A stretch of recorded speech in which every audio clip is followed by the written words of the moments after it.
do have the incredible privilege of introducing the next speaker, who I already actually introduced in the beginning by saying he's been a mentor and a leader of mine, and of many generations, I dare say, in the interfaith space, and that is our very own Excellency and Bhai Mohinder Singh. He is obviously a Sikh religious leader, but he is also a religious leader for many.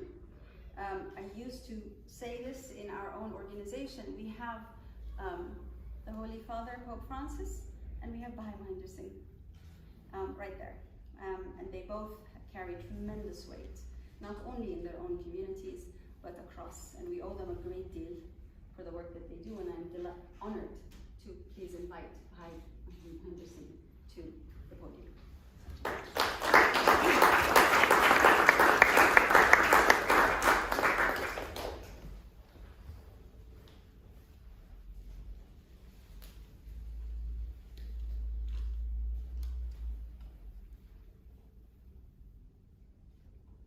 Dear sisters and brothers, please accept the Sikh greetings. Waheguru Ji Ka Khalsa, Waheguru Ji Ki Fateh. I'm privileged and honored to be here, offering a closing address. Now, in all humility, I'm not an academic. I'm an honorary professor.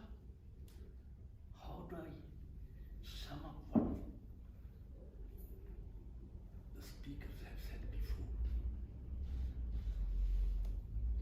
In utter humility, I feel it was wisdom, sharing of wisdom. And wisdom has to be shared between men and women and children, because they are the future.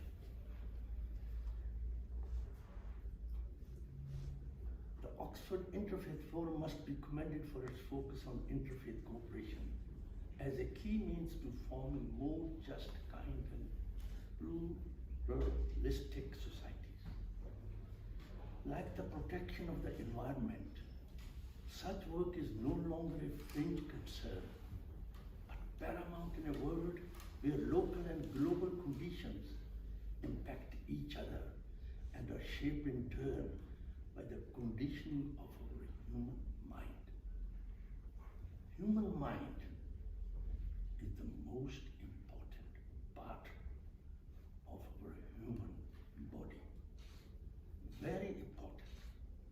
How then do we nurture the mind to discover its majestic potential to do good in a world that is blessed and challenged by diversity? Interfaith education is key, and I will elaborate shortly on this conviction. May I first thank Professor Julian Stern for the opening address. Based on his long-standing work that anchors the enterprise of schooling to questions of educational purpose and to nurture of benevolent human beings. Many paradoxes, which are natural. One God, also an infinite God, at the same time, in all of us and yet alone, paradox. May I also express my deep gratitude to Professor Azza Karam. She can exaggerate a bit about me. I am humbled. Azza, my sister, she has a profound commitment to peace building, and her relentless work with the United Nations and Religions for Peace. Focusing on the role of women as peace builders, she has shared how inner reserves of resilience, courage, and forgiveness light up pathways to peace over difficult and testing terrain. Yes, I'm reminded of UNESCO's preamble every time I talk about peace. It stated all wars start in the minds of men. They to save women. Thank goodness for that. All wars start in the minds of men, and if you have built anything to combat that, you have to address the human mind. And that was written in 1944 probably. Have we addressed the mind yet? I don't think we have. What is this mind capable of doing? Now mothers, they say, were created because God could not be everywhere. They are like God, continuously forgiving. And this is why I find forgiveness very, very important in peace building. If you want to have sustainable peace, you have to forgive. Both talks have highlighted the role played by guiding institutions, i.e. universities, and of the human heart and mind within women and men to foster and strengthen cultures of peace building in our world. From a Sikh perspective, this capacity is nourished and sustained by connecting with the divine. This is not optional for me. Every faith guides us in its own respective ways to make this connection, to emanate divine wisdom and virtue. At this moment in our human and planetary history, peace building is not an option, but a must. It requires a serious stock take, deep attention and visionary roadmaps at all levels. Major wars are raging with no imminent end in sight, one of which is the Holy Land. A large number of armed conflicts have started or been reignited, some after many years of simmering or lying dormant. The scale of destruction includes environmental degradation, the obliteration of infrastructure, the blighting of childhoods, involving pre-birth and post-birth trauma to babies and mothers, sexual violence, mass displacement, radicalization, criminal exploitation. The list goes on and on and on. Away from war zones, many forms of breakdown are rampaging in mental well-being across all ages, in marriage and in family life, across different religious, cultural, political, ideological and national divides. The call for peace and cohesion is glaring. Just as wars can be dormant and be resurrected, so too can profound peace and cohesion within us. This is the soul-stirring message that comes from the world's spiritual and religious traditions. I'm convinced that if we work with vision, ingenuity, passion and compassion, interfaith work for peace building can reach new levels as a vital resource to assist humanity to find its ways. This noble and hopeful aspiration is reflected in the regal and martial imagery of Sikh distinct identity, notably the star or turban and the Panj Kakar or 5 articles of faith. They remind us that to find true strength and true courage and true beauty as human beings, we must arm and adorn ourselves with divine wisdom and virtue. Align with God's harmony, vibrate with the inner peace, and build resonance with one another. It is with this aspiration that I stand before and beside you today. At the heart of Sikh teaching is a dialogue with our own human mind and interfaith dialogue on educating, transforming, and uplifting the mind to build peace. This dialogue becomes a trilogue when we remain fully conscious of the Creator's presence as our common parent.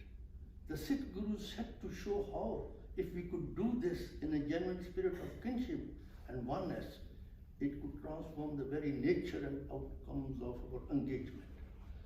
The Sikh gurus looked to establish conducive internal and external foundations for peace in far-reaching ways. This has informed my own life's endeavors, guiding the work of the Nishkam group of organizations. The work includes the founding of the Nishkam School Trust and Healthcare Trust, and the Peace Charter for Forgiveness and Reconciliation, adopted by Religions for Peace. Such initiatives emerged by observing our shared predicaments and asking questions such as, how can we prepare for peace from the start of life? By considering our very first environments in the womb, in the family home, and in the early institutions and interactions that form our earliest experiences of nurture and education. How can we take peace building seriously in our day-to-day media-driven conflicted culture through the guiding institutions of society and government? How can we see peace as more than a prevent strategy devised to avoid disturbance and conflict?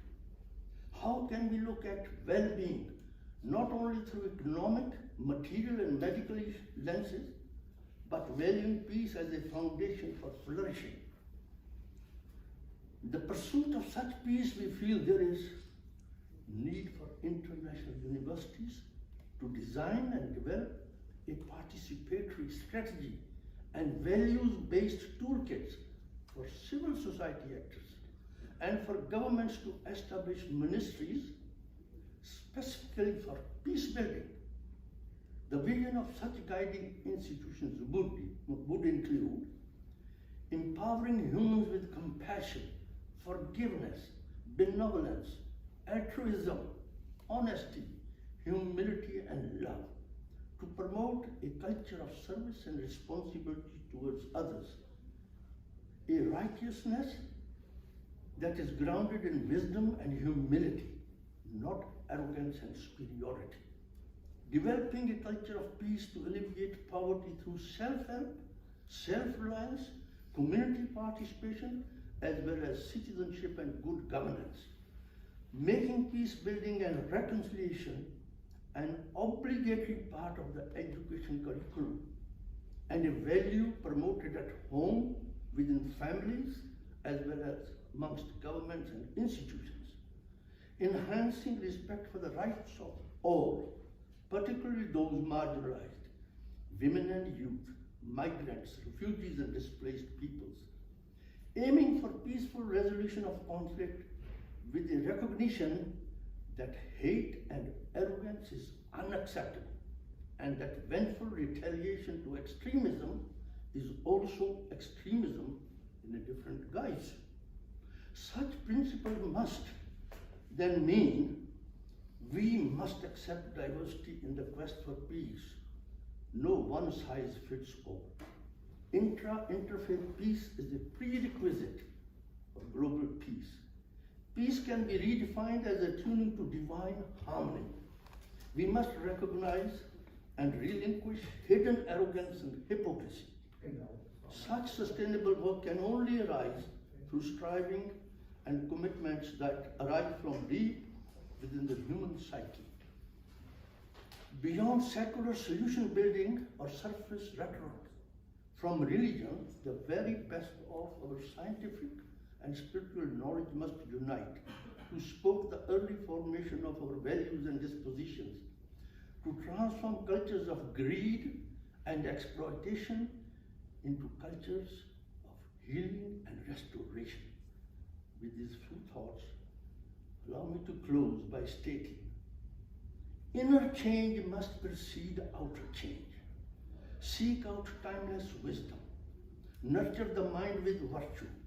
Learn to lovingly control it and unlock a boundless capacity to do good, to heal, uplift, and empower the self and others.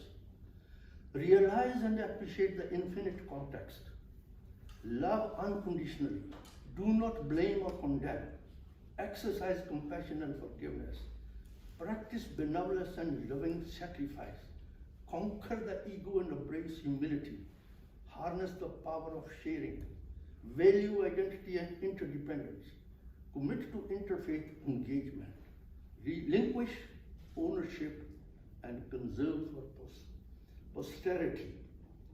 When your lifetime's work is done, may it be blessed and be fruitful.